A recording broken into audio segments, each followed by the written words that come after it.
everyone, welcome back to my channel. It's Sarah. Good to see you. I know it's been a while since I posted anything in Conductor in a COVID world. I've been really busy, which is great to be back on the road and making music with my friends and meeting audiences all over the place. It's also been really challenging to get back into the swing of things after 18 months of not traveling like this. So it's been wonderful and challenging all at the same time.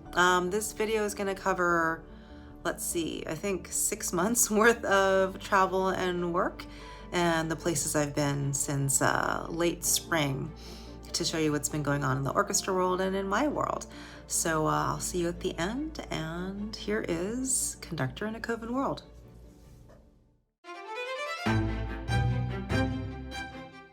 So I'm going to begin way back in April. That was so long ago, when I did a series of recordings for a broadcast for the North Carolina Symphony.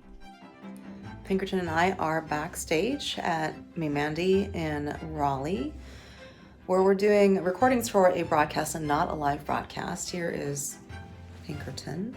There is Pinkerton. There's Pinkerton. About to head to the second rehearsal. I was the associate conductor for the North Carolina Symphony from 2009 to 2012. And I haven't been back since then. It's kind of nice to be back, to see my friends here, and to work with an orchestra again. Now we're headed to the stage. I always love the walk from dressing room to stage, especially in a familiar hall. It brought back a lot of memories to be here. And to take the stage again, it was amazing. Check out those purple seats. It just feels good to be on stage because it feels like such a safe and comfortable place for me. And of course, I love being there with my colleagues. What's it like to be back after all this amount of time? It's a little weird, and we feel very grateful to be as busy as we are right now because we're playing a lot, actually. It's just been very nice, actually, to play in this very intimate way, in a way that we don't normally, and to have a lot of time to prepare. You know, we're taking a week in between to make sure everyone stays nice and healthy, and so that means we have an extra week to prepare for our performances. So we get a lot more time to take care with our music and really enjoy the first rehearsal. We did 2 sessions of video capture in full concert mode, so just over 3 hours of actually performing. And that was a little challenging because, I mean, let's face it, in April, it had been a long while since I'd performed so much. But we had a great day of filming, including some interstitial interviews. I've really spent a lot of time on camera throughout COVID. Speaking of being on camera, I'm used to wearing a lot of hats in my work life, and I'm often asked to make presentations or host events. This one was a fundraiser I filmed in May.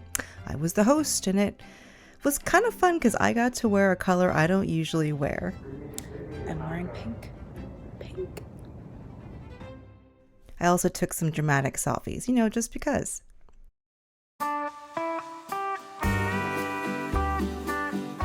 In July, I got to go home to Hawaii to conduct 2 weekends of concerts with the Hawaii Symphony. The first weekend was a concert of music of Queen Liliuokalani with some amazing guest artists. I've always loved the vibe backstage before a concert, and it was great to be there with my new friends. It's really wonderful to work with new artists and feel connected through music, and what a slate of artists. Here I am with Marlene Tsai, with David Kawahikawa, and Robert Casimiro. We played at the Waikiki Shell, an outdoor venue right off the beach in Waikiki. Enjoying the warm tropical breezes while the orchestra warms up is just the best. And for my final show, a bunch of high school classmates showed up. It was immensely exciting to have them in the audience, and I think we look pretty good in our middle age. Of course, I got some time to relax as well. Pinkerton loves the beach, so we headed out to my favorite one in Kailua a couple times. Then back home to San Francisco for a really cool and, at the time, super secret project. I got to meet and work with Dr. Lupo, a star of the gaming world, for 2 days as we created a video for Intel Gamer Days. Essentially, he was gaming online as the orchestra played live, responding to the game as it was being played. It was logistically pretty complicated as we were responding to real-time play and jumping around from section to section. And of course, we had to do some dramatic video capture as well.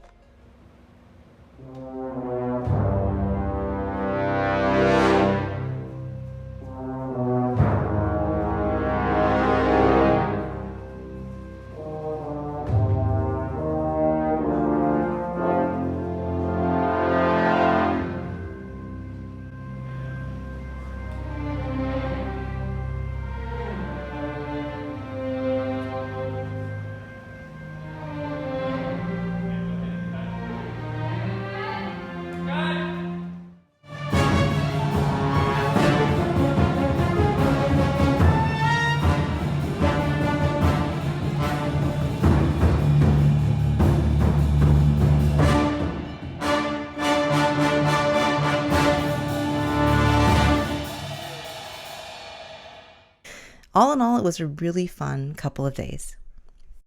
Then back on the movie bandwagon doing Toy Story in Orange County. This is where I like to keep my baton. I forget about it sometimes and I can't find it. Kind of embarrassing. And then Coco in Cincinnati. COVID testing has become a regular reality when I'm working. Here's the 35th test I've taken in the last 18 months. So I'm here in Cincinnati. It's wonderful to be back here with these great musicians and to see my friends.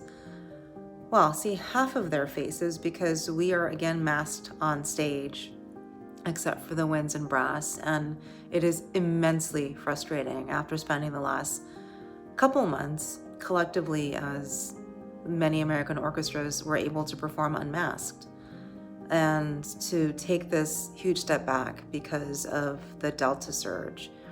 As a conductor, I use my facial expression as a huge means of communication to the orchestra, and not to be able to have that tool in my personal work belt, the work belts of all conductors and all musicians, it's a challenge, and I think doubly hard because we did have some of this freedom in the sense that we were hopeful to go back to a workplace that was something closer to normal, and then to be thrust back.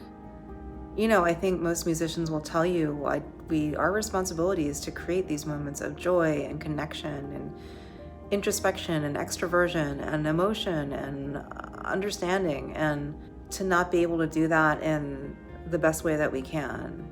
It's a challenge. But right now it's hard for me not to be upset. It was great to be back at the Cincinnati Pops. I love working with this orchestra, and I got a chance to talk a little about what the pandemic was like for this organization. So I would say it's been a roller coaster. We're all still very happy that we've stayed healthy this entire time, and it is truly a crazy blessing that we got to make music this entire time. I know that's been rare.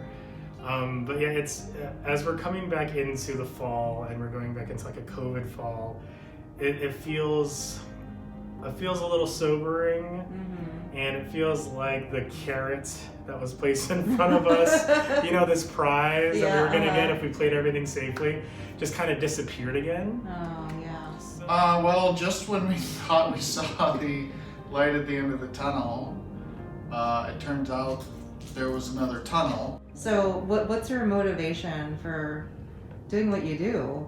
All the things we can't do right now, sort of musically and artistically and professionally, remind us that those are still all great things. Right. and it's nice to remind yourself that when you don't have it, you actually miss it. So right. Here's Pinkerton backstage. The Cincinnati Symphony. You don't want to go say hi to your new friends? Come here. Come over here. Oh my goodness. Go. You're such a lucky creature. So cute. Look at the love you get. So much energy. Everybody loves you. I love to it. be Pinkerton.